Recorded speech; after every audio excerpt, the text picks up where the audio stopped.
বন্ধুরা, আজ আমি বানাবো আমের ডাল।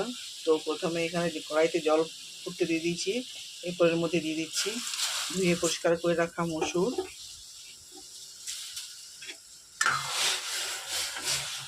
প্রথমে মসুরটাকে আমি সিদ্ধ করে নেব।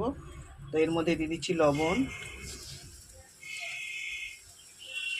এইভাবে যদি আম মুসুরের ডাল করা হয় তো খুবই সুন্দর লাগে। তো আমি কিভাবে বানাচ্ছি আপনারা পুরো ভিডিওটা দেখুন। ডালটা খানিকক্ষণ সিদ্ধ করে নিয়েছি। তো দেখুন, হাফ ডাল সিদ্ধ হয়ে গেছে। এখন এর মধ্যে দিয়ে দিচ্ছি হলুদের গুঁড়ো আর দিচ্ছি কেটে রাখা কয়েক টুকরো আম। যেহেতু আমার ডালের পরিমাণটা কম, তো আমি একটা আম দিলাম। যদি বেশি করে ডাল করেন, 250 গ্রাম যদি মুসুরের ডাল করেন, তো সেখানে আপনারা যদি ছোটো সাইজ হয় 2টো আম দিয়ে দেবেন, তা নাহলে এই ডালটা কিন্তু টেস্ট হবে না। তো এখন আবার একটু ঢাকা দিয়ে সেদ্ধ করে নেব।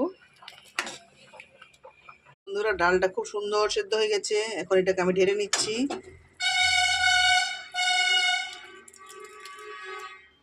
এখন চোখে নেব, তার জন্য কড়াইতে দিয়ে দিচ্ছি সর্ষের তেল।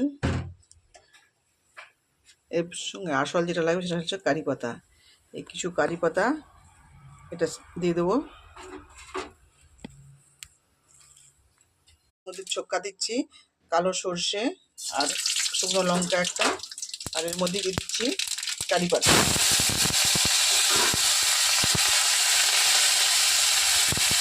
কারি পাতার যেটা সুন্দর গন্ধ আছে, তাতেই কিন্তু ডালটার স্বাদটা আবার দ্বিগুণ হয়ে যাবে। তো আপনারা আমি যেভাবে বানাচ্ছি টক ডাল, সেইভাবে আপনারা বানাবেন, দেখবেন খুবই সুন্দর হবে।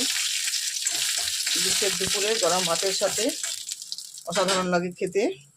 তো এরপর দিয়ে দিচ্ছি ডাল।